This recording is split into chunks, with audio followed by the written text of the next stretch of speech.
నమస్తే, నేను మీ షణ్ముఖ్. మోసం చేసే వాళ్ళు ఎప్పటి వరకు అయితే ఉంటారో మోసపోయే వాళ్ళు కూడా అప్పటి వరకు ఉంటానే ఉంటారని చెప్పేసి ఎప్పటి నుంచో మనం చూస్తూనే ఉన్నాం. చాలామంది మోసం చేసేవారు ఉంటారు, మోసపోయే వాళ్ళు ఉంటారు. మరి మోసం చేసే వాళ్ళ తెలివే లేకపోతే మోసపోయే వాళ్ళ అమాయకత్వమా అనేది ఈరోజు మన ముందర ఒక అతిథి ఉన్నాడు. దాని గురించి తెలుసుకుందాం. ఈ అతిథి యొక్క విశిష్టత అసలు ఏంటి, ఏ విధంగా మోసపోయాడు, ఇంత చిన్న వయసులోని ఏ విధంగా ఖండాంతరాలు దాటి ఎలా వెళ్ళాడనేది మనం తెలుసుకునే ప్రయత్నం చేద్దాము. నమస్తే కొరమాటి ప్రవీణ్. నమస్తే సార్. యాక్చువల్గా నీ యొక్క స్వస్థానం ఎక్కడ, నువ్వు పుట్టిండేది ఎక్కడ, అంటే నీ జన్మస్థలం కానీ మీ పేరెంట్స్ తల్లిదండ్రుల యొక్క వృత్తి కానీ ఏం చేసేవాళ్ళు, అసలు నువ్వు ఎందుకు వెళ్ళాల్సి వచ్చింది విదేశాలకి, ఏ విధంగా మోసగించబడ్డావు, ఇలా డీటెయిల్స్ చెప్పగలుగుతావు? మేము పుట్టింది పోలవరంలో సార్. మా మదర్ ఇరిగేషన్ డిపార్ట్మెంట్లో చేసేవారు. 2020లో కోవిడ్లో మా మదర్ చనిపోయారు. మా ఫాదర్ చిన్నప్పుడే చనిపోయారు. సో 2021లో నేను ఇక్కడ ట్రై చేసిన ఏ జాబులు లేక, ఆపర్చునిటీస్ లేక. అంటే నువ్వు ఎంతవరకు చదివావు? నేను బీటెక్ డిస్కంటిన్యూడ్. ఫ్యామిలీ సపోర్ట్ లేక ఇంకా మా ఫ్యామిలీ నేనే చూసుకోవాల్సి వచ్చి. మీరు ఎంతమంది మీ కుటుంబంలో? నేను మా చెల్లి మాత్రమే. ఓకే.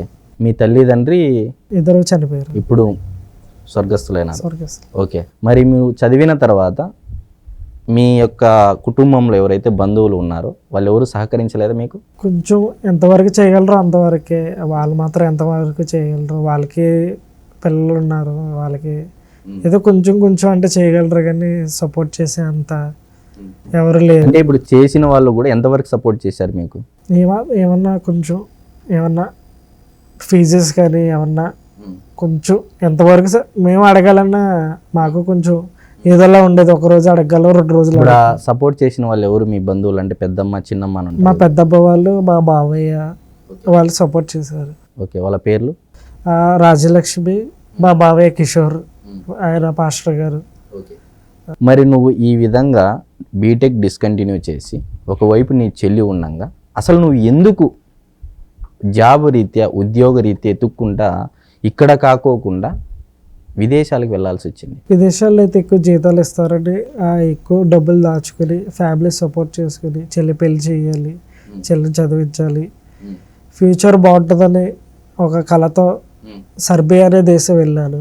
ఏ దేశం? సర్బియా. యూరోప్లో సర్బియాలో దేశం వెళ్ళాను. ఓకే. ఏ సంవత్సరంలో వెళ్ళారు? 2021లో. 2021. ఓకే.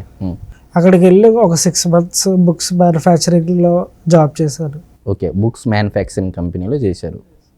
అక్కడ చేసేటప్పుడు నాకు ఒక కేరళ అతను పరిచయం అయ్యి అతని కంపెనీలో నాకు జాబ్ ఆఫర్ చేసి దుబాయ్లో సేల్స్ మ్యాన్గా నాకు జాబ్ ఇచ్చాడు. ఓకే. అక్కడ నుంచి మళ్ళీ దుబాయ్కి. ఓకే. సో నేను మళ్ళీ దుబాయ్ వచ్చి దుబాయ్లో 13 నెలలు చేశాను. అక్కడే ఏడ్రియన్ అనే సోలార్ కంపెనీ, నార్వేజియన్ కంపెనీ. మా టైం బాగోపోవడం వల్ల ఆ కంపెనీ మూసివేశారు. దుబాయ్లో దివాలా తీయలేదు, అది వేరే కంట్రీ మూవ్ అయిపోయింది.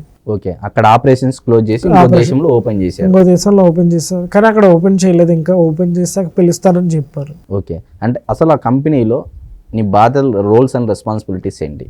నేను అక్కడ సేల్స్ మ్యాన్గా చేసేవాడు. ఇంటర్నేషనల్ సేల్స్ కాల్స్ అన్నీ నావే. సేల్స్ అంటే ఏ ప్రొడక్ట్స్? అంటే ఆ అమ్మే వస్తువులు సేల్స్ మ్యాన్ అంటున్నావు, ఏ ప్రొడక్ట్స్ అవి? Solar panels. సోలార్ ప్యానల్స్ చాలా రకాలు ఉంటాయి కదా. సో జస్ట్ స్పేర్ పార్ట్స్ మాత్రమే. Spare parts. స్పేర్ పార్ట్స్ మేము ఎక్కువ నార్త్ ఆఫ్రికా, ఈస్ట్ యూరోప్ ఎక్కువ ఎక్స్పోర్ట్ చేసేవాళ్ళం. సో క్లయింట్స్తో మాట్లాడే అవకాశం నాకు వచ్చేది. సో దుబాయ్లో అన్నీ ఎక్కువ ట్యాక్స్ పెరిగిపోవడం వల్ల వాళ్ళు వేరే కంట్రీకి చీప్ లేబర్ కోసం వేరే కంట్రీకి షిఫ్ట్ చేస్తారు. మరి ఇప్పుడు నువ్వు మోసగించబడ్డావు. అసలు ఎందుకు మోసగించబడ్డావు అంటే ఏం చెప్తావు? ఏ విధంగా నిన్ను మోసం చేశారు అంటే ఏం చెప్తావు? ఒక ఏజెంట్ వాళ్ళు థాయిలాండ్లో జాబులు చెప్పి ఎంతో ఆశ చూపించి ఇంటర్వ్యూలో కూడా అసలు అనుమానం రాకుండా అంతా అలా బ్రెయిన్ వాష్ చేసి థాయిలాండ్ వెళ్ళాక మమ్మల్ని హ్యూమన్ ట్రాఫికింగ్ చేసి. ఏ విధంగా మిమ్మల్ని బ్రెయిన్ వాష్ చేశారు? అంటే నువ్వు ఇంత చిన్న వయసులోనే అంత బాధ్యత తీసుకొని దేశాలనే దాటి పని చేయడం కోసము, చెల్లి పెళ్లి కోసం అని చెప్పావు. మరి ఇంత చిన్న వయసులోనే నువ్వు ఏ విధంగా నిన్ను బ్రెయిన్ వాష్ చేశారు వాళ్ళు? $1,000 అని చెప్పి రోజుకి, పర్ డేనా, పర్ అవరా, పర్ మంత్? పర్ మంత్ $1,000 వరకు విత్ బోనస్ నీకు వస్తుంది. రోజుకి 8 hours వర్క్, వీక్ ఆఫ్ ఉంటుంది, హ్యాపీ ఒక లైఫ్ రోజు 2 రోజుల వీక్ ఆఫ్. 2 days ఉంటుంది అని చెప్తే ఇంటర్వ్యూ తీసుకున్నప్పుడు ఫిలిపిన్ అయినా ఒక మాట్లాడి అతను కూడా అదే చెప్పడం, ఆ కంపెనీ నీకు స్పాన్సర్ చేస్తే టికెట్ అని చెప్పడం. అది చెప్పగానే ఇక అందరూ నేనైతే నిజమే మంచి కంపెనీయే అని, నేను దుబాయ్లో వేరే ఆపర్చునిటీస్ ఏమి లేక అప్పుడు నేను థాయిలాండ్ వెళ్ళాను. నువ్వు ఇంటర్వ్యూ చేసే సమయంలో నీకేమైనా డౌట్ రాలేదా, వీళ్ళు నన్ను మోసం చేస్తున్నారు లేకపోతే నన్ను ఏదో మ్యానిపులేట్ చేయాలనే ప్రయత్నం చేస్తున్నారని చెప్పేసి నీకు ఏమాత్రం సందేహం రాలేదా? సందేహం రాలేదు. వాళ్ళు చాలా నీట్గా ప్రొఫెషనల్గా చాలా ఏమైనా అంటే ప్రూఫ్స్ చూపించి ఈ విధంగా ఉంటుంది ఈ విధంగా ఉంటుంది అని నమ్మబలిగే ప్రయత్నం చేశారా? జస్ట్ నన్ను టెక్నికల్గా క్వశ్చన్స్ అడగడం, నా ఇంగ్లీష్ టెస్ట్ చేయడం, నా కీబోర్డ్ స్కిల్స్ చెక్ చేయడం, అవి మాత్రమే చేశారు. ఎక్కువసేపు కూడా తీసుకోలేదు ఇంటర్వ్యూ, చాలా సింపుల్గా తేల్చేసారు. ఎంతసేపు జరిగింది ఇంటర్వ్యూ? ఒక 8 minutes జరిగింది. ఓకే, ఇప్పుడు నువ్వు ఆ కంపెనీలో వెళ్ళావు. ఫిలిప్పీన్స్ నెక్స్ట్ ఎక్కడ? దుబాయ్ నుంచి నేను థాయిలాండ్ వెళ్ళాను. థాయిలాండ్ వెళ్ళావు. ఓకే, అక్కడ ఏం చేసావు? ఎన్నాళ్ళు పని చేసావు? థాయిలాండ్ ఎందుకు చేసేది థాయిలాండ్లో కాదు, మమ్మల్ని ఇల్లీగల్ హ్యూమన్ ట్రాఫికింగ్ చేసి బర్మా అనే దేశం, మయన్మార్ అనే దేశం తీసుకెళ్ళారు. అంటే అస్సలు కథ ఇక్కడ నుంచి స్టార్ట్ అయింది. అంటే నిన్ను కంపెనీ, ఆ కంపెనీ పేరేంటి? ఎక్స్మాక్స్. ఆ కంపెనీ వాళ్ళు నిన్ను ఇంటర్వ్యూ చేసి ఫిలిప్పైన్స్లో ఉద్యోగం చెప్పారు, థాయిలాండ్లో జాబ్ అని చెప్పారు. థాయిలాండ్ జాబ్ అని చెప్పేసి ఎక్కడికి మిమ్మల్ని హ్యూమన్ అంటే మిమ్మల్ని అమ్మేశారు? హ్యూమన్ ట్రాఫికింగ్ చేసింది బర్మా, మయన్మార్ అనే దేశానికి. బర్మాలో, మయన్మార్. ఎగ్జాక్ట్గా బర్మాలో మీరు ఎక్కడ ఉండేవారు? మేవాడి, క్యారెట్ స్టేట్. ఓకే, అక్కడ మీతో ఏ పనులు చేపించేవాళ్ళు? బంధించినారా లేకపోతే ఏమన్నా పనులు చేపించేవాళ్ళ మీతో? ఫస్ట్ మమ్మల్ని వెళ్ళగానే అది మేము వేరే దేశం వెళ్తున్నాం ఐడియా కూడా లేదనమాట. ఓకే, జస్ట్ ఒక 10 meters ఉంటుంది, ఒక అక్కడికి మమ్మల్ని బోట్ అటువైపు చూస్తే ఆర్మీ మెన్ ఉన్నారు. ఇదేంటి ఆర్మీ మెన్ ఉన్నారు మమ్మల్ని తీసుకెళ్ళడానికి? అక్కడే డౌట్ వచ్చింది అనమాట, ఎక్కడికి వెళ్ళలేని పరిస్థితి. ఇక ధైర్యం చేసి ముందుకెళ్ళి మమ్మల్ని వాళ్ళు ఒక పార్క్ తీసుకెళ్ళారు. ఆ పార్క్ పేరు కేకే పార్క్, మోస్ట్ నటోరియస్ ప్లేస్. అలాంటి ప్లేస్ ఒకటి ఉండదని నేను అక్కడికి వెళ్ళే వరకు కూడా తెలియలేదు. ఒకసారి లోనికి వెళ్ళాక చూస్తే అందరూ చైనా వాళ్ళే, భారతీయులు కూడా ఉన్నారు, కానీ మొత్తం అందరూ లీడర్లు అందరూ మాత్రం చైనా వాళ్ళే. మేము కంపెనీలోకి వెళ్ళి ఫస్ట్ 1 వారం రోజులు మాతో అమ్మాయిలా ఎలా మాట్లాడాలి, చాట్ చేయాలి ఆన్లైన్లో, యుఎస్, కెనడా, యూకే వాళ్ళని టార్గెట్ చేసి వాళ్ళని క్రిప్టోలో ఇన్వెస్ట్ చేయించాలి. క్రిప్టో కరెన్సీలు ఇన్వెస్ట్ చేయించే విధంగా ఒక అమ్మాయి లాగా మీరు ఎలా చాట్ చేయాలి, ఎలా మాట్లాడాలి, చాటింగ్ మాత్రమే. ఓకే, ఎలా ట్రైనింగ్ ఇచ్చారు మీకు? ట్రైనింగ్ ఇచ్చారా దానికి? ట్రైనింగ్ ఇచ్చారు. ఒక చైనీస్ అతను వచ్చి, తనకి ఇంగ్లీష్ వచ్చు, అతను చెప్తాడు అమ్మాయి అయితే ఎలా మాట్లాడుతుంది, ఎలా రెస్పాండ్ అవుతుంది, మీరు ఎలాగే అవ్వాలని. మా ఎగ్జాంపుల్గా వేరే వాళ్ళతో చాట్ చేయించేవారు, ప్రతి అరగంటకు ఒకసారి వచ్చి చెక్ చేసేవారు. ఎప్పుడైతే తప్పు చేస్తామో అప్పుడు మాకు పనిష్మెంట్ అనేది సివియర్గా ఉండేది. ఓకే, అంటే ఏం పనిష్మెంట్ ఇస్తారు? సివియర్గా అంటున్నావు, ఒకవేళ నువ్వు తప్పు చేస్తే ఎలాంటి శిక్ష వేసేవాళ్ళు మీకు? 300 push-ups, లేదంటే గుంజీలు తీయించడం, లేదంటే మాకు ఫుడ్ పెట్టకపోవడం. అంటే ఇప్పుడు ఒకవేళ మీరు అంత పని చేస్తున్నారు, చేసేది తప్పుడు పని, మరి అలాంటప్పుడు మీకు ఫుడ్ మెను బాగానే ఉండేదా లేకపోతే అది కూడా అంతంత మాత్రమే ఏదో ఒక బానిసల్లాగా ట్రీట్ చేసే విధంగా పెట్టేవాళ్ళ? చాలా దారుణంగా ఉండేది ఫుడ్ అయితే. అది అసలు నేనైతే 2-3 రోజులకు ఒకసారి తినలేదు కూడా. కానీ ఇంకా అక్కడ ఓపిక లేకసే ఇంకా సిచ్యువేషన్ ప్రకారం ఇంకా చైనా ఫుడ్ అంటే ఇంకా చాలా దారుణంగా ఉంటుంది, మనం తెలియని పరిస్థితి. మరి ఇప్పుడు నీకు ఇంత మొత్తంలో ఆదాయం వస్తుంది, పర్ మంత్ $1000 అని చెప్పేసి నిన్ను మోసగించి ఒక ప్లేస్ చెప్పి ఇంకో ప్లేస్కి నిన్ను అమ్మేసేసి నీతో ఊడిగం చేపించేశారు. మరి ఇలాంటి సిచ్యువేషన్ నుంచి నువ్వు ఎలా సేఫ్గా ఇండియాకు, అందులోనూ ఆంధ్రప్రదేశ్కు రాగలిగావు అంటే ఏం చెప్తావు? కారణం ఎవరంటే మా అన్న నారా లోకేష్ అన్న వల్లే. నేను అనుకోలేదు అసలు, ఏం చేయలేని పరిస్థితి, రోజు ఏడవటం. అప్పుడు మా చెల్లి ఏమన్నదంటే గవర్నమెంట్ని సంప్రదించు, నాకంటూ ఎవరూ లేరు. అప్పుడు అన్నని ట్యాగ్ చేస్తూ ట్విట్టర్లో వీడియో పోస్ట్ చేసి, నేను ఎక్స్పెక్ట్ చేయలేదు టైం పడుతుంది, ఎంత లేదనుకున్నా, ధైర్యంగా ఉండాలనుకున్నానో లేదో, 2 రోజుల్లో అన్న రెస్పాండ్ అయ్యి నేనున్నాను, నేను జాగ్రత్తగా ఇండియా తీసుకొచ్చే బాధ్యత నాది అని అన్న మాట ఇవ్వగానే నేను చాలా ధైర్యంగా ఉన్నాను. ఓకే, నువ్వు ట్విట్టర్లో ట్వీట్ పోస్ట్ చేసి అన్నకు ట్యాగ్ లైన్ చేసి, అంటే నారా లోకేష్ అన్నకు ట్యాగ్ చేశాను అంటున్నావు వీడియో పెట్టేసి, ఎంత సమయం తర్వాత నీకు ఆ టీం నుంచి రెస్పాన్స్ వచ్చింది? Less than 24 hours less than 24 hours లో. ఓకే, అంటే చాలా స్పీడ్గా. చాలా స్పీడ్గా, అసలు ఎక్స్పెక్ట్ చేయలేదు నేనైతే అంత స్పీడ్గా రెస్పాండ్ వస్తుందని ఆర్డర్ ఇచ్చి. మరి నువ్వు ఈ ఆలోచన, అంటే గతంలో ఇదే నారా లోకేష్ అన్న నువ్వు ఏదైతే అంటున్నావో, సౌదీ నుంచి అయితేనేమి, కువైట్ నుంచి అయితేనేమి, చాలామంది బాధితుల్ని 2 daysలోనే ఫాలో అప్ చేసి ఆ దేశ యొక్క రాయబారులతో కూడా మాట్లాడేసి కూడా తీసుకురావడం జరిగింది. మరి నీకు ఈ ఆలోచన ఏదైతే లోకేష్ అన్నకు ట్యాగ్ చేయాలనే ఆలోచన నీకు ఎలాగొచ్చింది?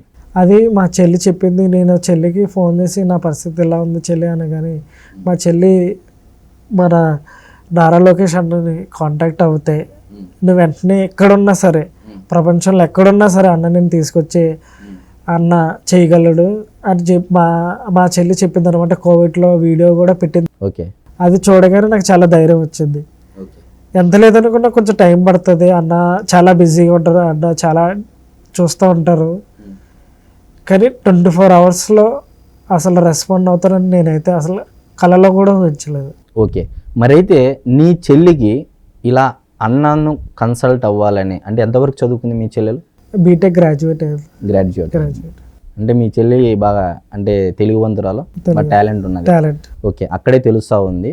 మీ చెల్లికి కూడా ధైర్యానికి కూడా హ్యాట్స్ ఆఫ్. సమయస్ఫూర్తి అంటే చేసింది, సమయస్ఫూర్తిగా ఎవరిని ట్యాగ్ చేయాలో ఆ విధంగా నీకు ఐడియా ఇచ్చింది. ఆ ఐడియా నీ జీవితాన్ని మార్చేసింది.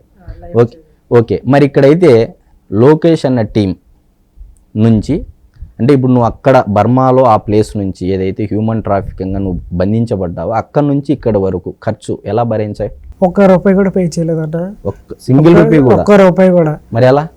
మన ప్రభుత్వాలు ఇచ్చి నాకు మొత్తం సాయం దొరికింది. ₹1 కూడా కట్టకుండా నన్ను దగ్గరుండి స్పెషల్ కేర్తో, ఆ దేశం ఆర్మీ కూడా నన్ను స్పెషల్ కేర్తో థాయిలాండ్ పంపి, థాయిలాండ్ నుంచి ఏమో ఒక ఆర్గనైజేషన్ టీమ్ హెల్ప్ వల్ల వాళ్ళు నాకు ఎయిర్ టికెట్ హైదరాబాద్ వచ్చే వరకు ₹1 కూడా ఖర్చులేదురా. సేఫ్గా ఇక్కడికి వచ్చేసారు, ఏ సింగిల్ రూపీ లేకపోతే.